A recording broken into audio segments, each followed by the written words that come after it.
Hi, folks. This is Harold Ree with the Paw Print Animal Rescue Podcast. On this Thanksgiving Day, just wanted to say thank you for getting us to 150 episodes. We could not have done it without your support. We're super excited to bring you Brandy Kuentzel of the San Francisco SPCA, along with Elizabeth Young and Ellie Paterson of Palomacy. We also wanted to let you know that we are now on Spotify, one of the most popular music streaming services out there. Download the Spotify app on your phone. Type in Paw Print and you'll find us under podcasts. Thanks, and on to the show.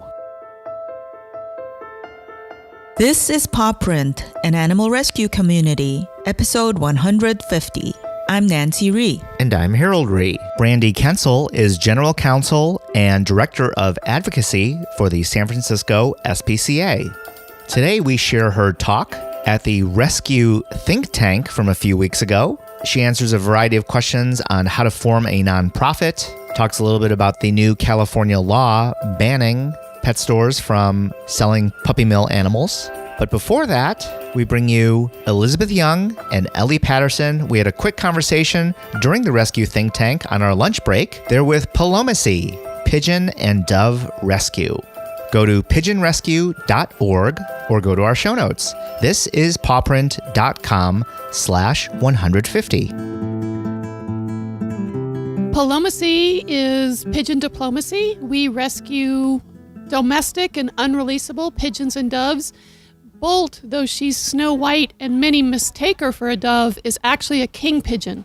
She was bred for meat, to be squab, and when somebody bought her from a poultry market and let her go in a park in Oakland, they thought they were doing her a favor, but they weren't, because she can't survive on her own. She was very lucky to get rescued. The other bird that was rescued with her didn't survive despite extensive medical care, but they make amazing pets, and someone is going to have a wonderful pet in Bolt. So tell us your journey. How did you get into bird rescue? It was completely accidental, and it was the last thing I wanted to do. I just wanted to volunteer at San Francisco Animal Care and Control an hour or two a week, do my part, and get out. And I was really shocked to discover that there was a rescue for every single kind of animal. There was multiple dog rescues, cat rescues, rat rescues, guinea pig rescues, parrots, farmed animals, wildlife, everybody except for the domestic pigeons and doves, which just seemed crazy. And unfortunately, those birds were coming in every week, and they were being euthanized every week. That was 10 years ago. The shelters could barely keep up with puppies and kittens, and they really didn't know where to start with the unreleasable pigeons and doves. And I met one that I knew I could help. She was amazing. They're super smart, very emotional, very easygoing. And I knew I could find her a home, and so I did. And then what do? Then there's the next one and the next one. And so here we are 10 years later, 800 birds plus. We now, not only do we rescue locally in the Bay Area, but we help facilitate a lot of other rescues around the country. Before you got to San Francisco ACC, what was your history with bird care? So all my life, ever since I was a little child, I love all animals, every animal, spiders, sharks, horses, bunnies, everything. I love them all. And I always eventually wanted to adopt a parrot. And when I got old enough, I felt like I was mature enough to make that kind of commitment. I did. I adopted a little green cheek conure, Tukey. And for some reason, all of a sudden, I just became fascinated with birds. I'd always loved all animals, and now it was just, I still do, but it was just birds, birds, birds.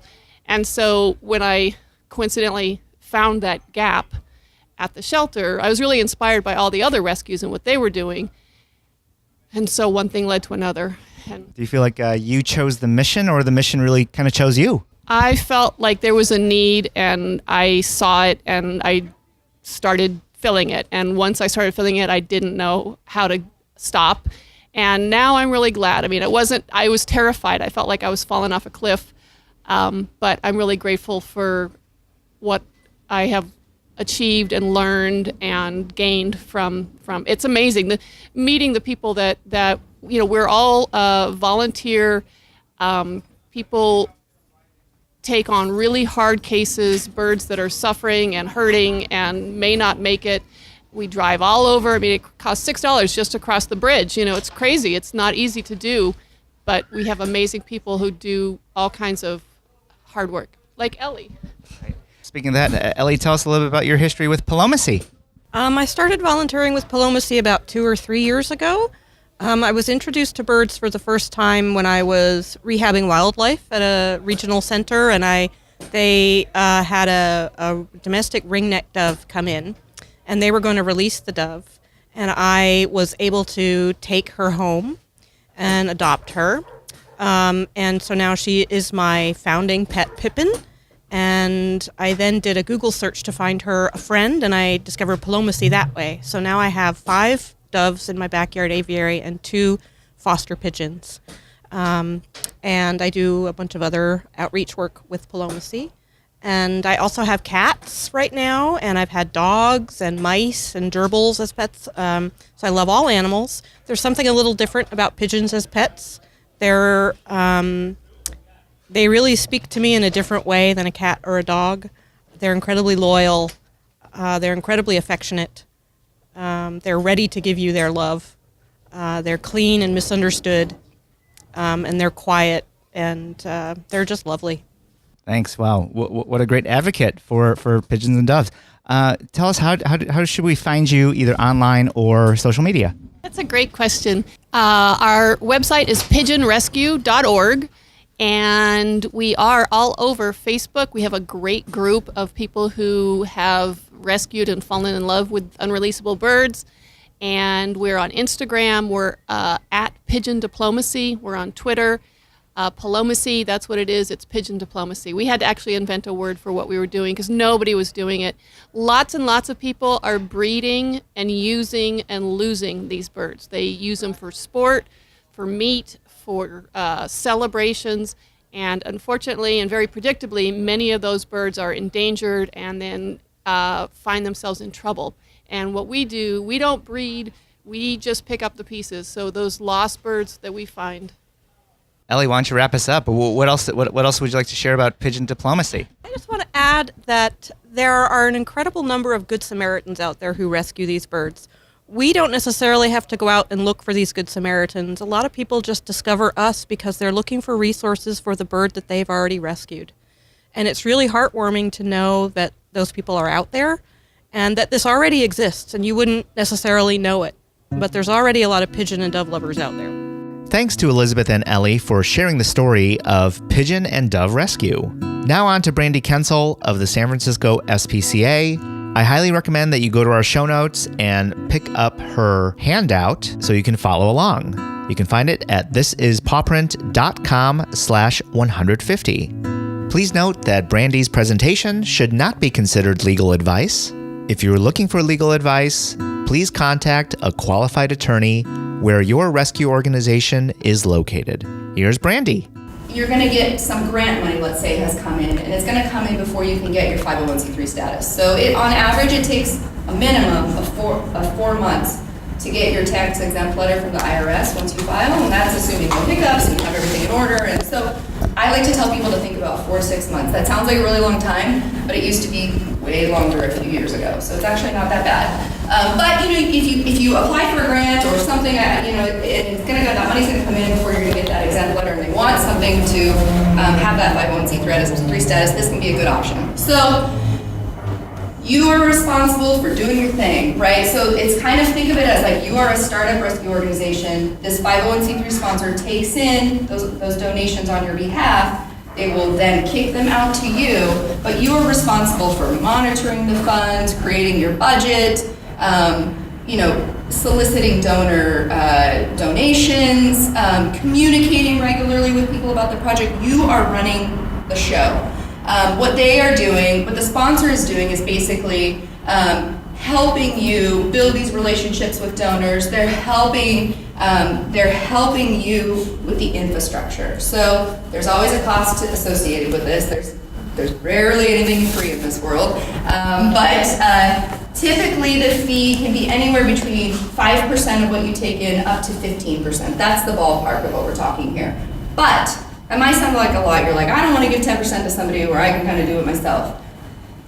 Maybe, but there have been studies that show nationally that from a purely financial standpoint, the break-even point when it makes sense to kind of do your own thing versus having a fiscal sponsor is an annual revenue of $2 million a year.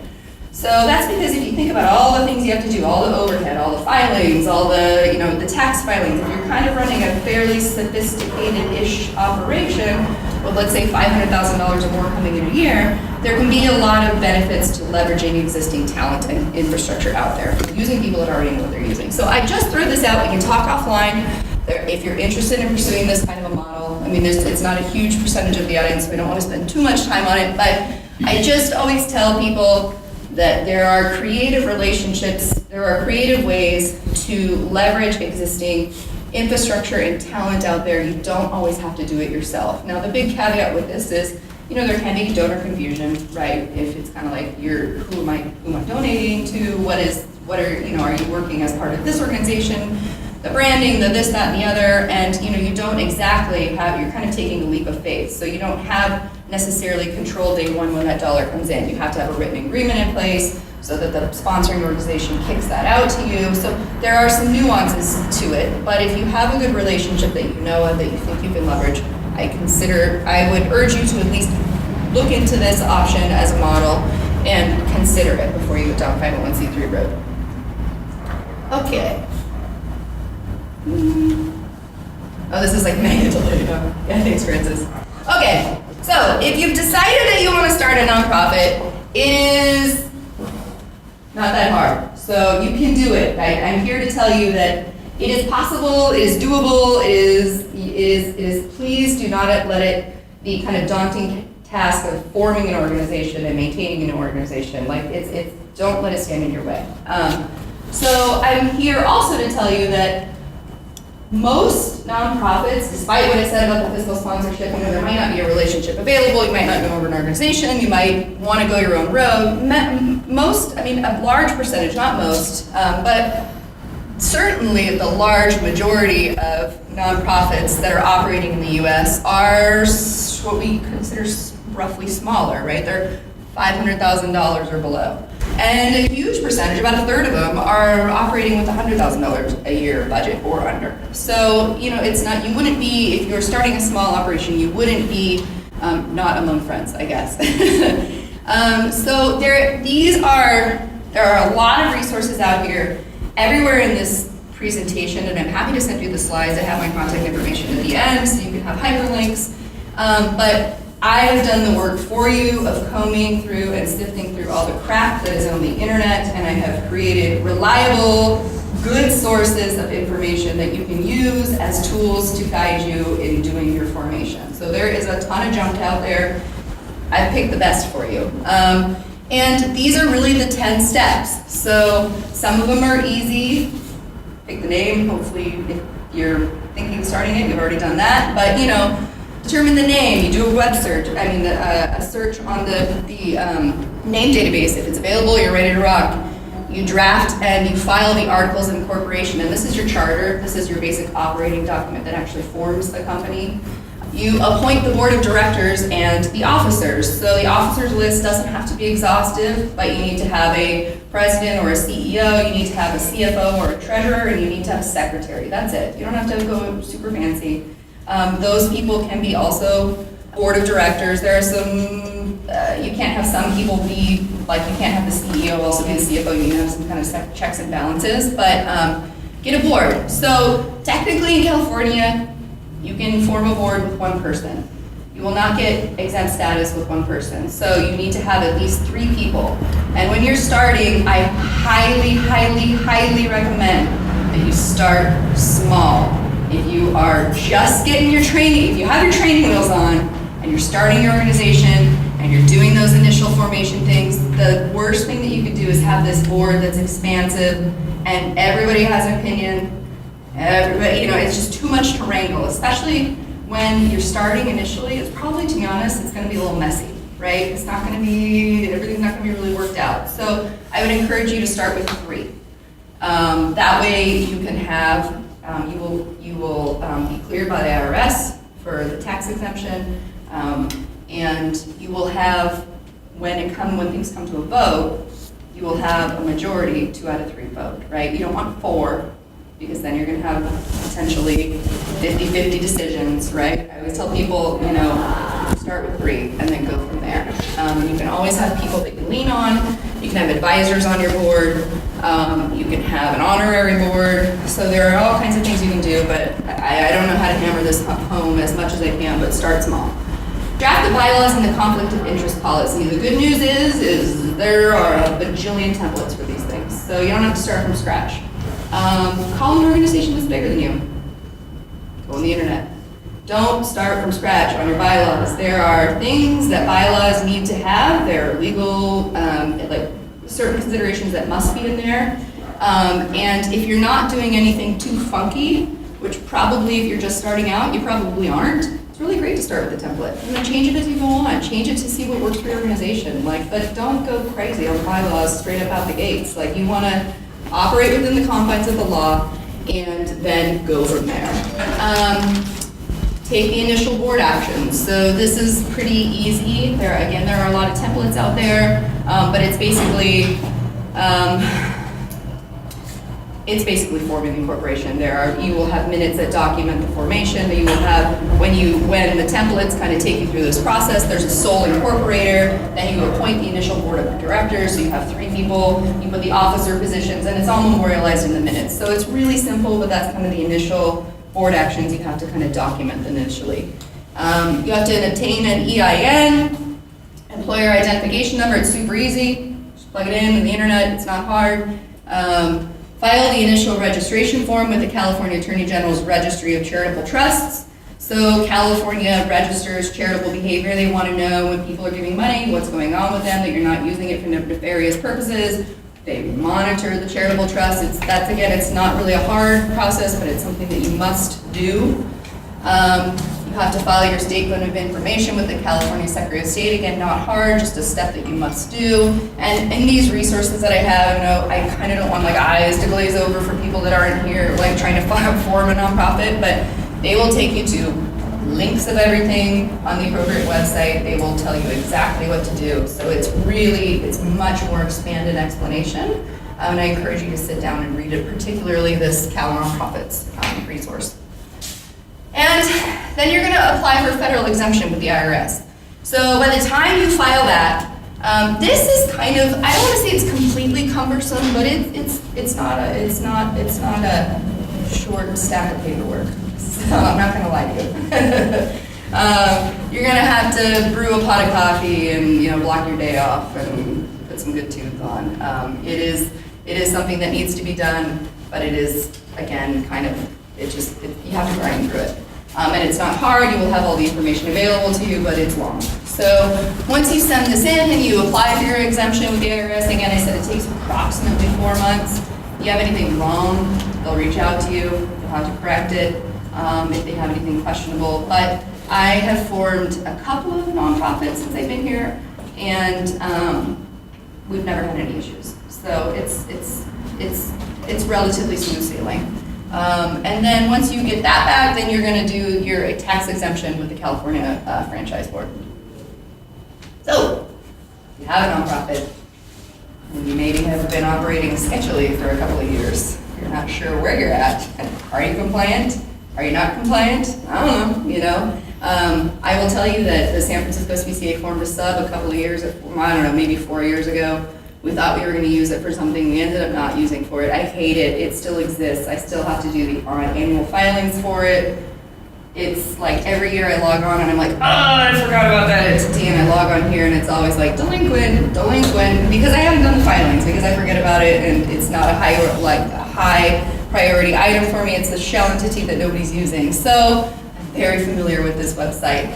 It's really easy.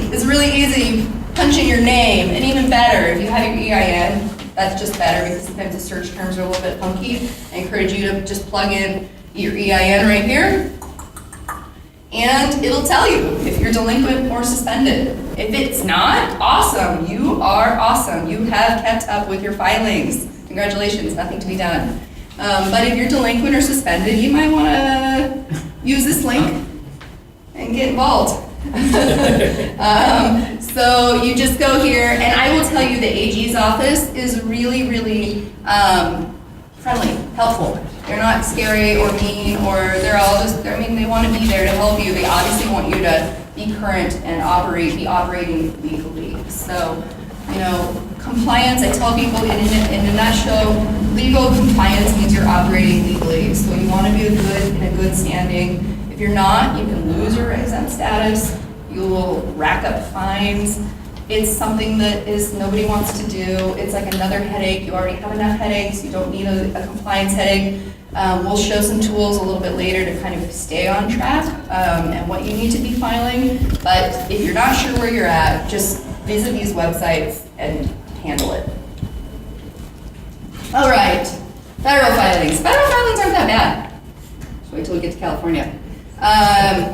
Federal annual filings, so rescue charities, so most nonprofits, and I say most, some don't have to, there are certain exemptions, but for rescue operations, let's just say you must, we'll use must, I never like to use that word, but you must file an annual information return with the IRS. So this is basically your financial situation, right, in a nutshell. And you will have to file one of these three options.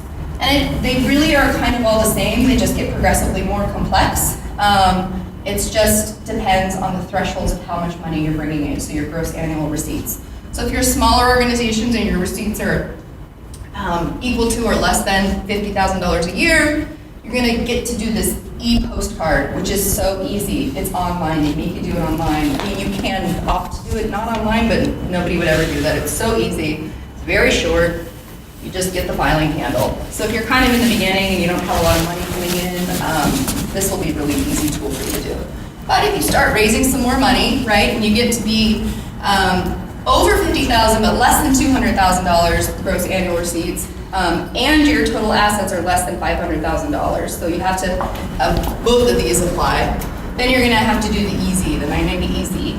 And then once you get to be a larger organization, you're a large rescue organization, your receipts are greater than or equal to $200,000 a year, or your total assets are greater than or equal to $500,000, then you're gonna have to file the Form 990. And that's what the San Francisco SPCA maintains. That's what a lot of the organizations, obviously the national organizations and a lot of nonprofits have to file those, and then they also are available. So note that all of this stuff becomes publicly available, right? Because again, donors want to know how you're using your money, what you're doing with it, how, it's just a requirement. So these things will be out there available to the public. So remember when I started my story and I wanted to join the San Francisco SPCA and help them reduce their legal fees, the first thing I went to is this Form 990. And I could see how much they were spending on outside legal counsel because it was astronomical. And so I, as a member of the public, was able to know what they were spending. Now, it's not like in the weeds. It's not like everybody's gonna know, you spent $20 to Linda and $100. It's not at that level, but if you're having big expenses, people will see that. And then there are some other things. 990T, I don't think that this probably applies to very many, if anybody in here, but if you have unrelated business income, if you're doing things that are not furthering your charitable purpose, you have to report that.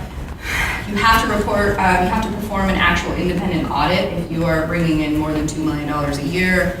And I always tell people it's a good idea to sort of review the solicitations and donor receipts at least annually. It's just good practice to do that. So I kind of lump that in with the federal because you will be doing this annual information return with all your financial performance.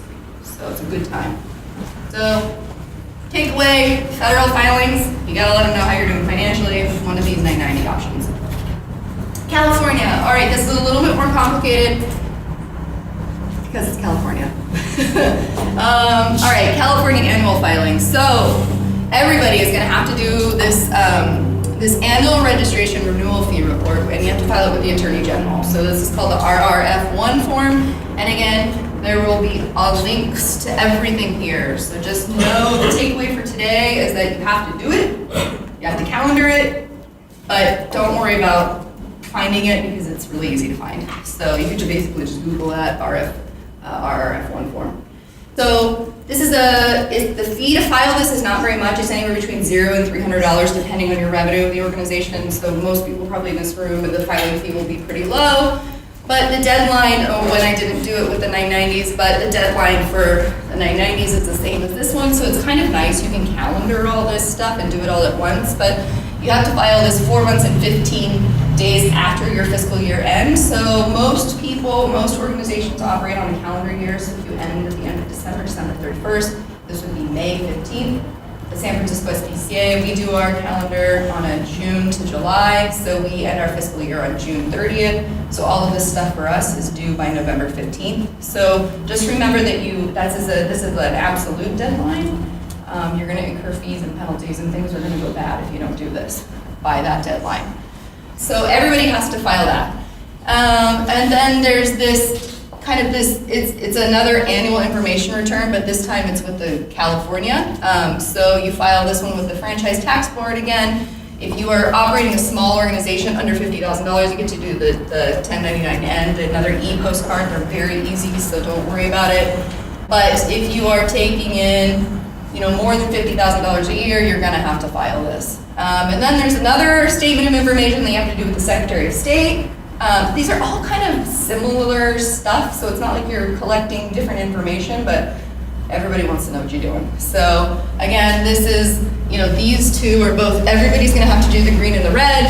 Some people are gonna have to do the yellow depending on their how much money they're taking in. But the good news for all of these is the filing fees are low. It's like $10 here, $20 there, probably pretty low for the top one depending on your size. So it's not like a huge expense, it's just a time expense, frankly. And again, California really wants to know what you're doing with your donations once you get them. So if you're doing anything sketchy, again, unrelated business income, if you're using your money to further something that's not your charitable purpose, they want to know about it.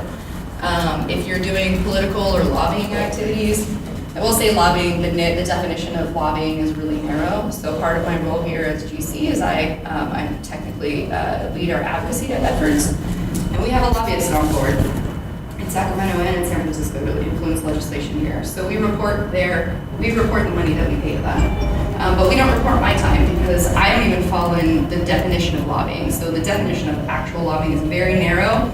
My guess is that few people here that would apply to.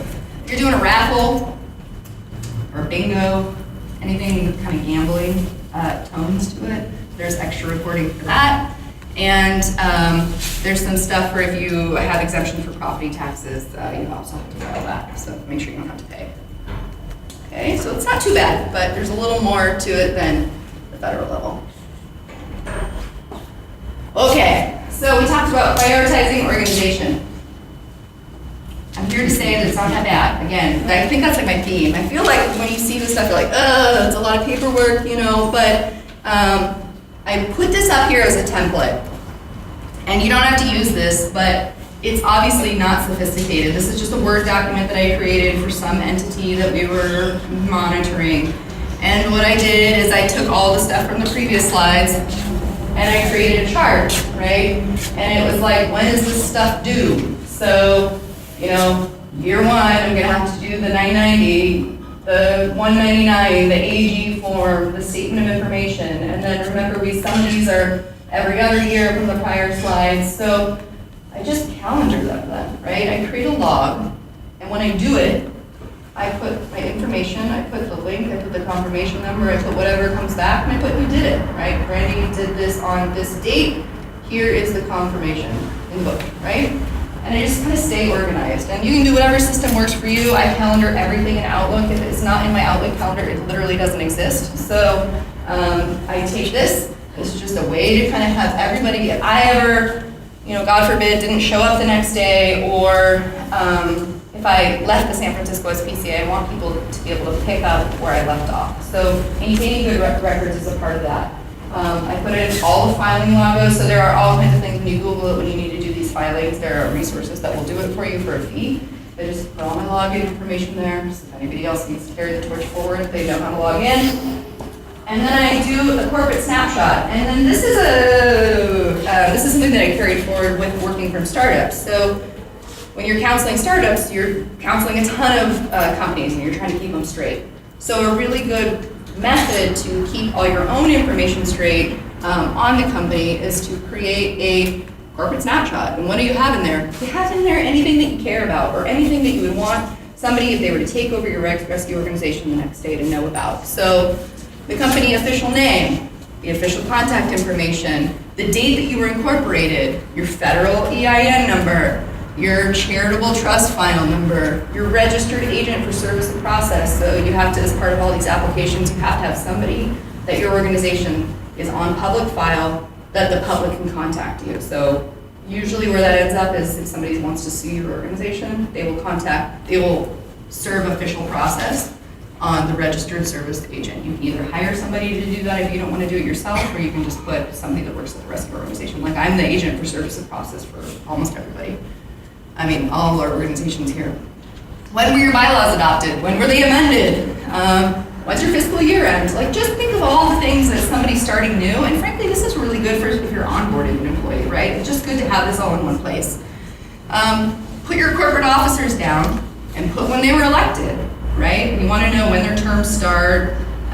Do the same for your directors. When were they elected? How are they elected? Where does their term end? So just kind of keep track of all these things. And again, this is about we have much more complex things for the actual SFSPCA, but this is just, I just put this down as an example of, it doesn't have to be hard. You can do it in a Word document. Don't make it so fancy, but my advice is to do this and then have it in a file on your computer or have it printed out. Just have it available for people so you're just organized. Start creating a corporate record book. Okay, board meetings. So you want to do your filings, both state and federal. There are some things, I didn't go into it because everybody's coming from different areas, but there's some things on a local level, your city-specific things that you might have to do. For example, we have to file because we are operating veterinary hospitals. We have a business license in the city of San Francisco, so there may be some things specific to where you're living, to your operations. I didn't go into that because it's just too hard to tailor to so many different, wherever everybody's coming from. But the third part of really, you want to be good on state level, you want to be good on the federal level, and then you want to have excellent board governance, right? The board is who is essentially running your organization. So you want to have meetings. In fact, you are required to have at least one annual meeting a year.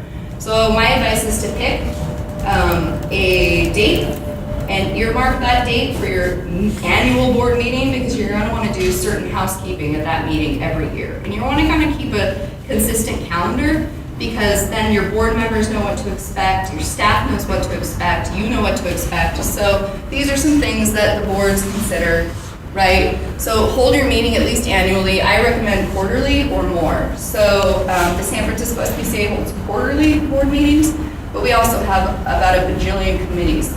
So we outsource kind of specific expertise to our committees, and they're meeting in the interim. If you're not having a bunch of committees and you have a smaller organization, probably every other month makes more sense. So 6 times a year, if you think that you can get that level of commitment from your board members. Or, you can always call special meetings with notice provisions in your bylaws, but anywhere between quarterly and every other month is a good idea. And you want to send that board calendar out to your board members probably once a year at the annual meeting so that they can calendar it in advance, so that there are no excuses, so that you encourage attendance and so that everybody knows what's going on, right? You want to record minutes, and I'll have a template later for you for minutes, but keep minutes. Now, we'll get to minutes later. I'll give you some advice on minutes. You want to do officer, director, and committee elections. So again, this is a good thing to do at your annual meeting or whatever you want to do it, but make sure you do it once a year. Confirm your elections. Who is running this thing, right? You want to review major financial reports when they come out. You want to let your board members know, and kind of piggybacking on that. It's a good idea to have them review the 990 before you submit it to the IRS. If it's the e-postcard, it's pretty easy. You might not have to do that. But if you're having a more complex financial report, then they're definitely going to want to take a look at it. We have our board members review our audited financials every year. They approve them before we actually submit. Approve the upcoming year budget, right? Every year we have our board members vote on budget. Evaluate executive performance. So you want to have an evaluation period. And we'll get into this a little bit more, but a really easy way that you can do this is to do this in executive session. So you have the people, if you have the actual executive sitting in the meeting as an observing person and participating in the board, You do an executive session at the end of the meeting, and you say, see ya, we're going to talk about you, right? And they leave the room, and the board members all talk about that person, those people, and it's a really, it's a necessary tool because they need to be able to assess how your performance is as an executive. Compare your purpose statement and your mission against your activities, right? If you're going off track, it's good to at least every year to have the board assess how you're doing. So it's a really good, maybe you put your major programs and you benchmark them against the things that you're going to accomplish. Again, you want to, when you file all of these things with the Secretary of State to create your nonprofit, you have a mission statement. And again, we didn't get into this, we can go into specific questions if you have it, but when you're doing that, craft your purpose statement really broad. I've crafted a purpose statement as charitable, period. Basically anything that a nonprofit does is charitable. So, it can be charitable or charitable to prevent cruelty to animals. What falls under that? Everything under the sun, right? So, but your mission statement is hopefully more specific than that, than your official documents. Review your bylaws and update them as needed. So you're going to have your board members approve any updates to the bylaws if you want to make them. And perform risk assessment and management. If you have any major litigation, if you have any kind of sketchy, weird things going on, you want your board members to participate in that and to be aware of it. So there is a laundry list. There are so many more things. Please don't think this is exhaustive or in any way the only things that you can discuss, but I would say at a minimum, these are things that you probably want to tick off on your board calendar once a year. And so if you're doing them quarterly, you're going to want to calendar this out. You're going to want to do a little thought about what is going to be discussed when. If you're doing them every other month, I will just give you an example. The San Francisco SPCA, again, I said we do them quarterly. We do our quarterly board meetings, and we lock our board members in a room for 3 hours. It's a long meeting, but we found that was a better way to encourage better attendance by our board members. The prior year we met every other month, and we only held them down for 2 hours. So you're going to want to, if you're doing fewer meetings, they're probably going to be longer. If you're doing more frequent meetings, you can obviously tailor those to be shorter. All right, sample board calendar. So like I said, we have all these topics that we need to get on the agenda, and it's really good for the board members to know what they're signing up for. So I'm spending a lot of time on board governance because it's super important. Again, they're running your organization.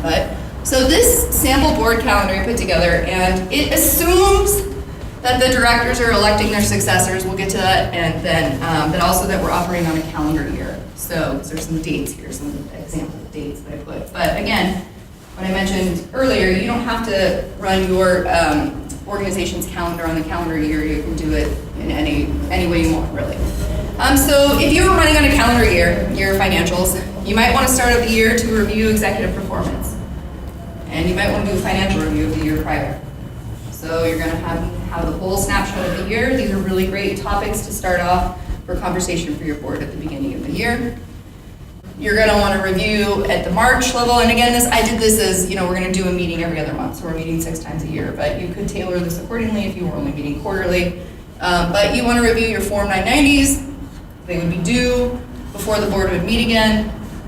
Or right after the board would meet again, and you want time to adjust if needed. And your major programs. So you've already kind of talked about your financial performance, but you kind of want to do a retrospective of how your major programs are functioning.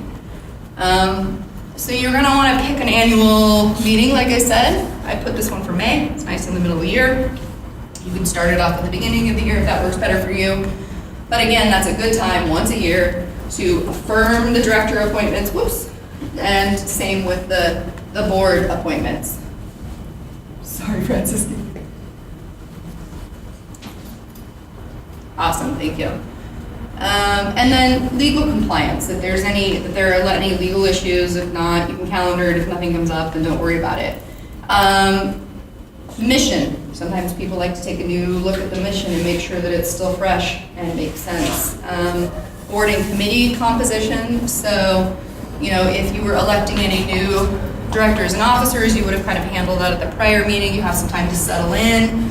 And then maybe the next board meeting, you want to make sure that the board composition is acting how you want it to. So you Maybe you're thinking like, oh, we're getting more sophisticated and we're gonna actually finally have audited financial statements. We need to also have an audit committee. And so that you kind of always wanna be taking stock of, do you wanna have any special committees? And, some committee examples that we have the investment committee that monitors our investments, our financial committees that monitor our financial performance. We have an audit committee that is specifically earmarked for the audit. We have an advocacy committee that kind of weighs in on advocacy issues if they're interested. We have a marketing committee. I mean, you can create a committee for anything and everything. We have a nominating and governance committee, people that are soliciting other board members and making sure that we're all on track with our corporate records.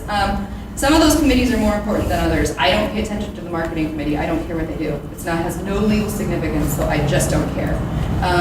But I do really care about the nominating and governance committee, and I really do care about the audit committee. So, they all kind of have varying importance. I mean, they're important to certain aspects of the organization, but maybe not necessarily to what you do in your every day-to-day work. So risk management, again, this kind of goes up with legal compliance. Are you doing what you need to be doing? Every now and then, you might want to take a look at your fundraising you're getting toward the end of this year. Are you going to meet your goals? Do you need to change your communication strategy? And then at the end of the year, you want to approve the budget for the next year. Got to do that all over again. And you want to make sure that your programmatic plans are charting to where you want it to be at the end of this year and where you need to go for the next year. So I just threw this out. It's a really good exercise. We are actually doing this right now. We had some changes in our executive team recently and our board composition, and so I'm sitting down with our president and our CFO, and we're doing this. We're thinking about what our board calendar needs to look like for this year, and then from there, we backtrack. What do the management meetings need to look like? What do the staff meetings, right? It all trickles down. So I would encourage you to really, even though this is a huge pain in the butt, to sit down, and because it helps you think about where you've been and where you're going. So the board calendar is a really good way to do that. Okay, again, I'm like hammering this home. Prioritize record keeping. I know it's a pain in the butt. I feel you. I hate doing this stuff. It's my job and I hate doing it. I want to do advocacy, and so all of this record keeping stuff is like, but you really do need to prioritize it, because I promise you it'll make your life easier in the long run. And I put this up here as a sample minutes. So when you take the minutes, whoever is the secretary of the meeting, this might be a nice template that you want to use. I won't harp on it, but you want to document anything major. Here's a sample if your officers are resigning or being appointed.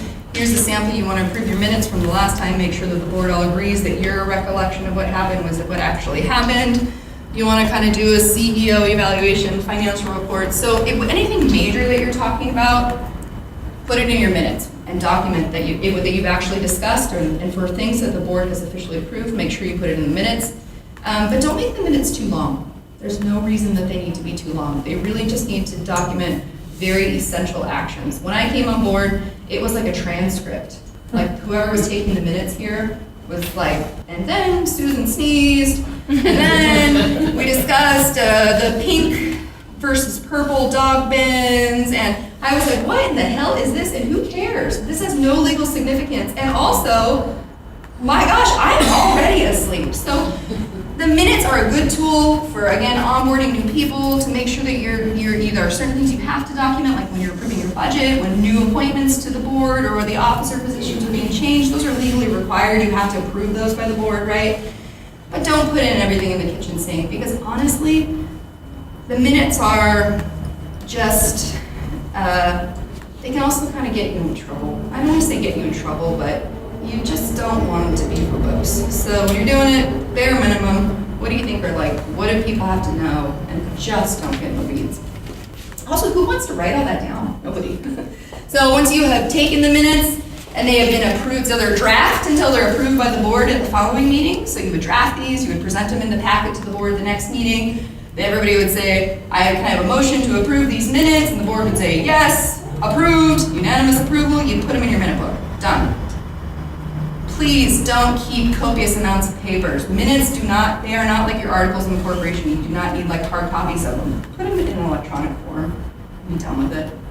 That's how I maintain our minute books here. Like we have a tendency, I feel like, in rescue, and just to like have like stacks of papers everywhere, papers and books, and they're official. I don't know, they're minutes, they look official. Keep them electronic, do yourself a favor.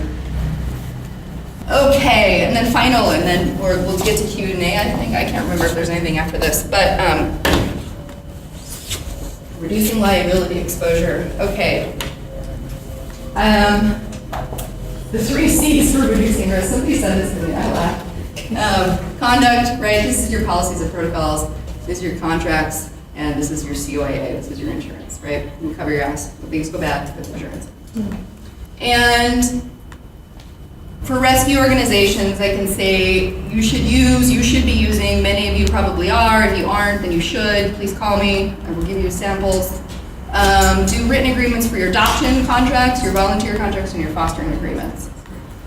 So I didn't want to go into everything because they're long, they tend to be long, but I wanted to kind of just use foster as an example, and some key things that you should be thinking about. So I'm kind of up here to lecture rescue about creating these like pages and pages and pages, page long contracts. I think the San Francisco SPCA's agreements, I am the lawyer here, and I think they're way too long. They set the wrong tone, they are long. We have a tendency to have a fight between legal and people on the adoption floor on what needs to be going in these adoption contracts and these foster agreements and things. I think we should be giving people the benefit of the doubt. I think we should be setting the right tone. If somebody is coming to you because they want to volunteer at the SPCA, they're probably, or your organization, they're probably a good person. They're not thinking about suing you in the night and how they're going to shake you down. So let's not treat them like that, right? And when they want to adopt a dog, awesome. Let's get that dog out so we can get another dog from Madeira in the shelter and give them a home, right? Let's give people the benefit of the doubt. We're in the business of saving lives, so let's let people save their lives, right? So, in a foster agreement, and that's not to say, I kind of did this lecture because simpler is better if possible. Just, if legalese isn't necessary, then don't use it. It's necessary sometimes, but it's usually not. If a term in a contract is not really legally enforceable, or it's not really something that you're going to be practically able to follow up on, or it's just more of like a protocol, then put it in a manual. Don't put it in a contract. Don't say like, oh, we're so glad you're going to take Fluffy home. We're so glad you're going to, and then here's like a 17-page, like, yeah. Honestly, the San Francisco SPCA is a big offender in this regard, and I am like slowly whittling our adoption contract down. But just, there are some places, I just say this, and I know I'm harping on it, but I think it's just an industry thing that we do. If there are things that you can put in a manual, and there are things that are better for education, then educate, and we'll leave the contracts to be like the worst case scenario. So, example foster terms, with that. You want to retain the ownership of your animal, right? Like the rescue agency needs to retain ownership of that animal while it's in a foster home because it's just a temporary situation. And they're ultimately going to adopt that animal out into another home, right? So in the foster agreement, it's really important that you say, hey, you're going to take this animal, but everybody knows that it's still our animal. So if we need to call it back or anything happens to it, or we have the ultimate say it's our animal. But thank you so much for holding it. I'm going to pause here because we do not want this in an adoption contract. When somebody is taking the commitment to have a lifelong forever friend, we do not want to put a bajillion stipulations on that person. It is their animal, so ownership will transfer to that person at adoption. We don't want to say, like, we have the right to inspect your home, and if we think you're doing a crappy job, then we can take that animal back, and all blah, blah, blah. Like, those things, to me, are red flags, because if anything once we adopt that animal out into a home, it's in that home, it's that person's deal, right? If that animal bites somebody, that animal runs away, that animal has veterinary care. If we put all these kind of stipulations in an adoption contract that's like, you own an animal, but well, we kind of own it too, then the courts will be like, oh yeah, well you kind of own it too. So just make sure that when you're fostering, you want the animal to be clearly yours. You can pass ownership to the person who will ultimately adopts that animal. But when you have an adoption contract, buyer risk, it's yours. Thank you, right? We'll always have the option, here's the education component. If you want to return that animal, and if you can't keep that animal any longer, we are here, we will take that animal back. Please call us, we will take that, and we want that animal back, right? But you just want it to be theirs when you adopt it out. Expense allocation in a foster agreement. Oh, this one is the most, I think, fought over. And this is a good chance to do that education versus legal component, right? So I actually think that expense allocation for routine and veterinary care is best spelled out in a separate document. Like, you agree, a lot of smaller rescues, they want the person, like, they're stepping up to the plate because they're gonna provide their own food, and they're gonna have leashes, or they're gonna do whatever, right? Like, you're leveraging the goodwill of that person. And so, if you are, then you just wanna make it clear that that person they're agreeing to feed the dog and the cat, and they're doing these things. Routine care falls on you, or not. Here at San Francisco, we have resources that we give to those people. So wherever that is, just make sure you spell it out. But I encourage you to do it in a separate document, and then, because it can be lengthy, and then you can maybe have a line item in your contract saying, I acknowledge that these rules apply. And then for veterinary care, like, what goes on if that animal gets sick in the middle of the night? What do you do in emergency situations? What do you do? Is there a cap in the amount that people can spend that you will reimburse them? Will you reimburse them for anything? Do they have to bring the animal back to you first? Do they have to get your permission first? Do they have to go to specific hospitals because you have relationships there? So if there are any rules you want to put on people, put it out, spell it out there. People want to know the information. They want to know where they stand. And the more you can educate people up front, the fewer problems you're going to have on the back end if anything goes wrong. And then indemnification and hold harmless. So this is one of those things that is legal. So make it real legally. This is like this is basically, you're telling the foster person that they're agreeing to take in this animal into their home. If anything goes wrong, it's your responsibility, and it's not ours.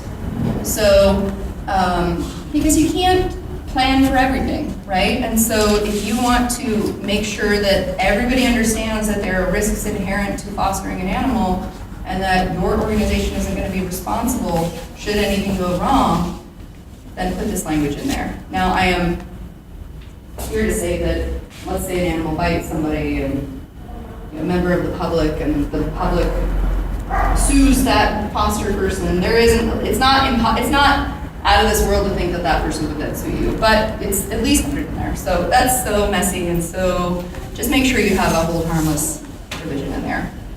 That is one thing that you want people to sign and you want people to acknowledge.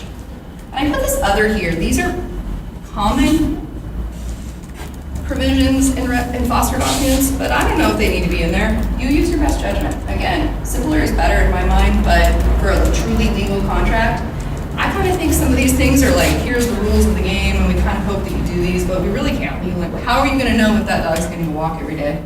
You might not. Sometimes you just have to take a leap of faith that people are doing right by the animals. So these are sometimes in contracts, they're sometimes not.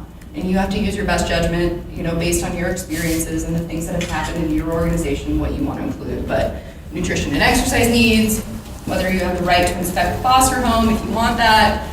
You want to kind of probably put in some provision in there that when a foster person takes the animal to the vet, that then they will disclose those veterinary records to you, so it's just clear how long the foster relationship is going to be anticipated. It could be up to X date, or we want you to return it absolutely on this date, or we'll call you when we want you to return the animal, if ever. And kind of the documentation that you may or may not require on return. Just set up the expectation up front of what you want them to do, because chances are people will do it. And then you can address foster suspension if need. Again, fostering an animal is a privilege, not a right. So those are some things in agreements. Simpler is better. How many times can I say it? Okay. Resources. So I've yammered up here for like 45 minutes, maybe 50, yikes, 50 plus. So I'm coming to the end of my time, but helpful resources, people call me all the time and they want recommendations for counsel to work with. And I give them these. The best nonprofit attorney in the city is Jim Hockey and his associates at Neil Loggard, in my opinion. Now, I should put this out there. If you can get pro bono counsel, awesome. Always use pro bono counsel first. SPCA, we have a slew of pro bono attorneys. We use them all the time, and they're great. Recognize that the level of service is sometimes priced accordingly, so when you're getting free services, you're often at the bottom of a paying client, but that makes sense, right? So if you can use them, use them. Another well-respected nonprofit firm in the city is Adler and Colvin. Gene actually came from Adler and Colvin, and now does his own shop, and I say he's the best because he's affordable, he's responsive, and he's super knowledgeable. And the same goes for the people that he manages. Animal law attorney, I love Bruce Wagman. Now, there are other people that use other things, but I love Bruce. He's great. We hire him at the SPCA. I think I teach a class for him every year at Hastings. I just think he's great. I can't sing enough praises about him. So if you get into a bind with anything related to animals, or you're interested in doing something with animals, I highly recommend Bruce. And then I put in these things because, maybe you don't want to hire Gene. You want to start a nonprofit and you hire Gene to do it for you, it'll probably cost you about $6,000, maybe up to 10, depending on what you're doing. If you don't have $6,000 to $10,000 and you don't want to use Gene, then you might want to try to do it yourself. And I put LegalZoom up here as one example of many out there, but LegalZoom is like the TurboTax for law. It has automated forms.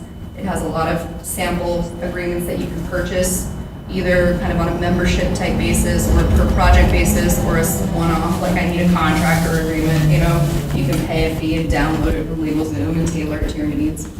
Cal Nonprofits, put this up here because I think Cal Nonprofits has a lot of resources for nonprofits. They're not specific to rescue.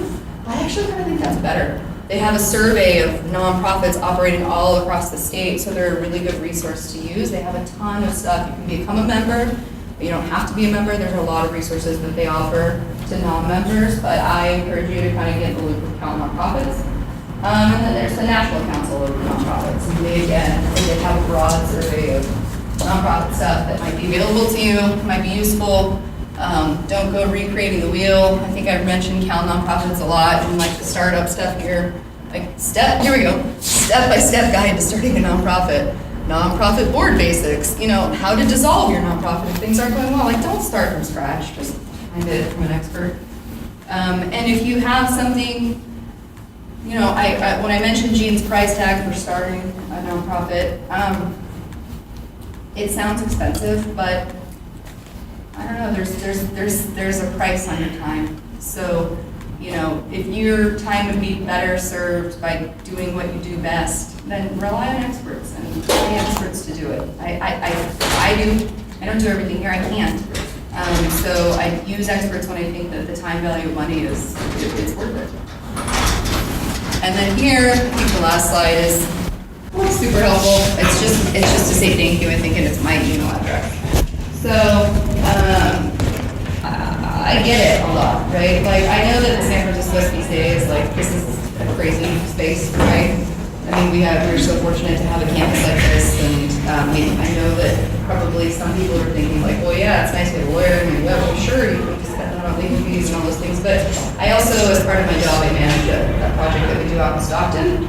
We work with a municipal agency. We have about 20 employees out there, 12 to 20, including contractors, and they're bare bones, right? They have animal intake of 13,000 people with 7 animal staff. So I also get it with another perspective, not like this. I work with rescue organizations all the time in Stockton, so I can oftentimes, I see it from both sides, right? Let's say a holding period dispute, for example, right? Or a rescue hold, dispute. I just see it from both sides. So you guys ever want advice if you want,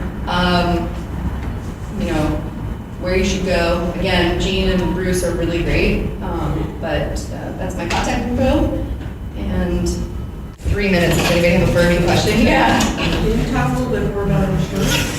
Oh yes, I didn't talk about insurance because it's so involved in this. And it's specific to what you're doing. Go to nonprofits, they have insurance services.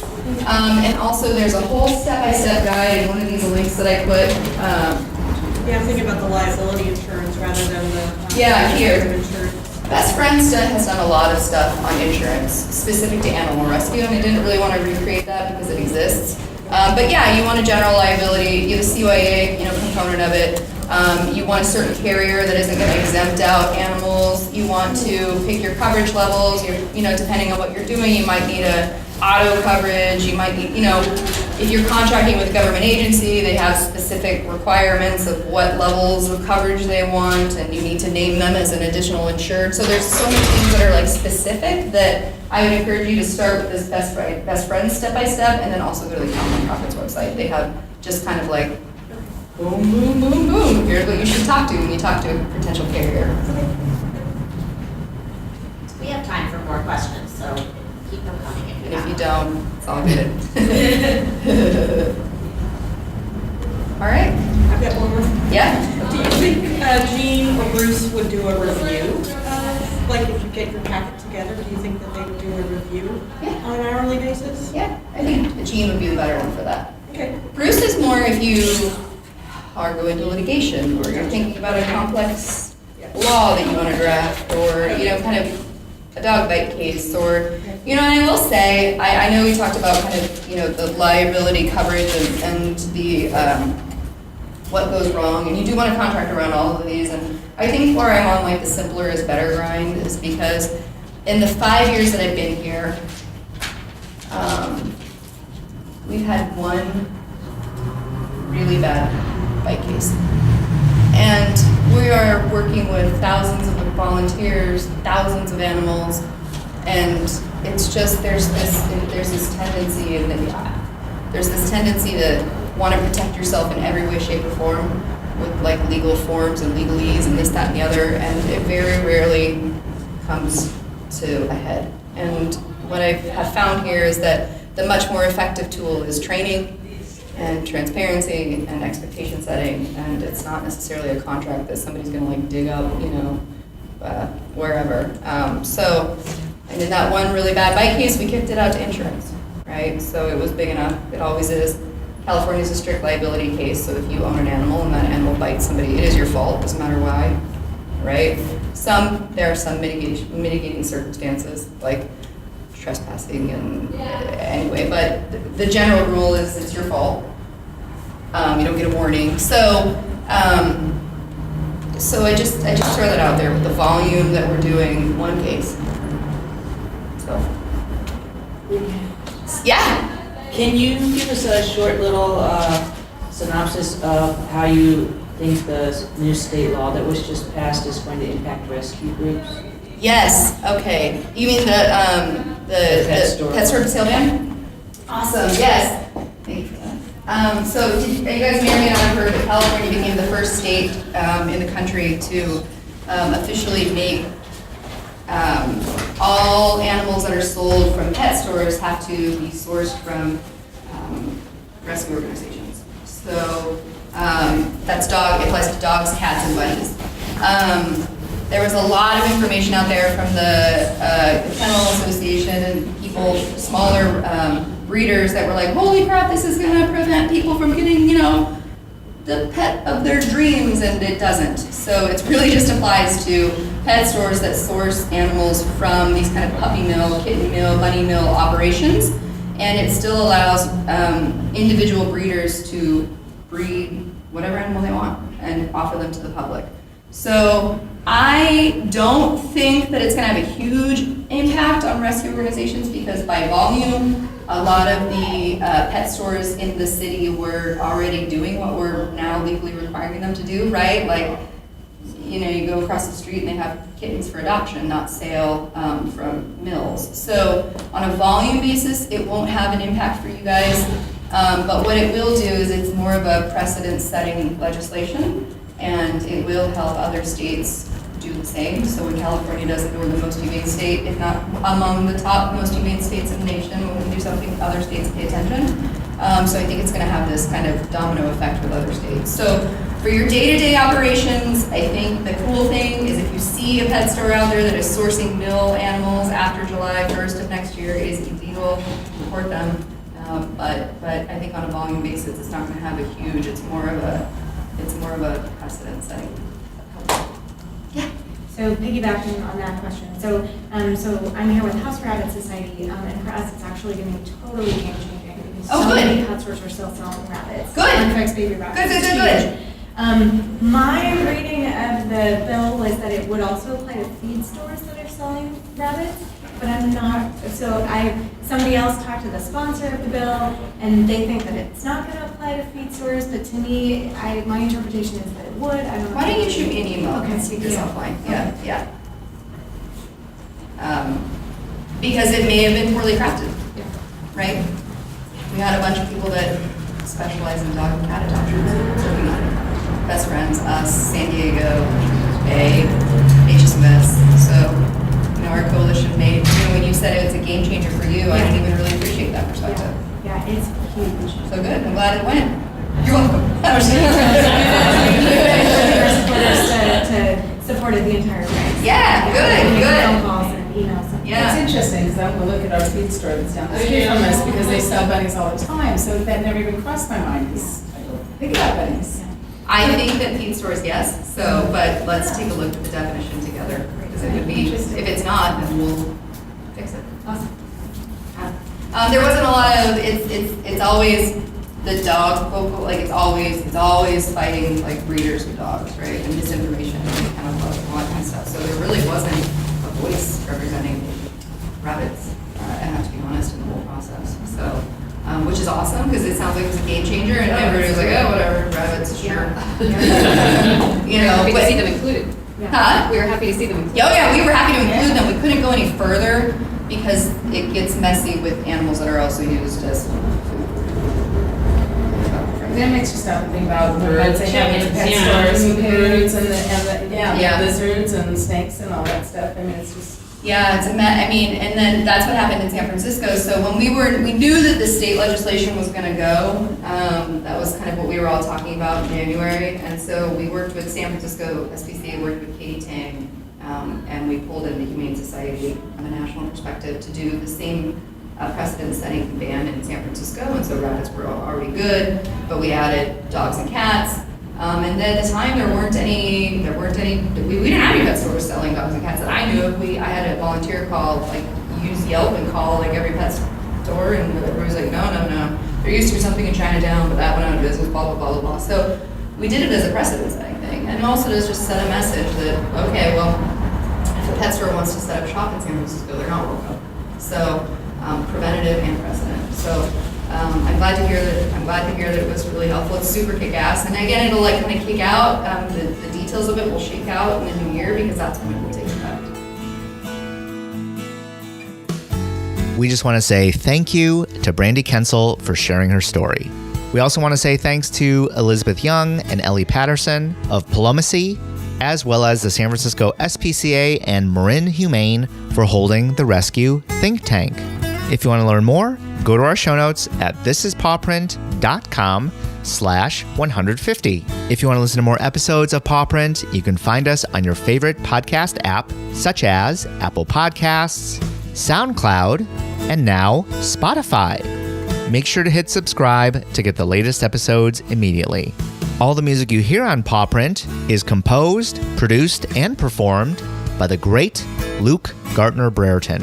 You can find him at info.vanillagroovemedia.com. If you'd like to find Nancy or myself on Facebook, Instagram, or Twitter, look us up at This Is Paw Print, all one word. We just want to say thank you for getting us to 150 episodes. We could not have done it without your support.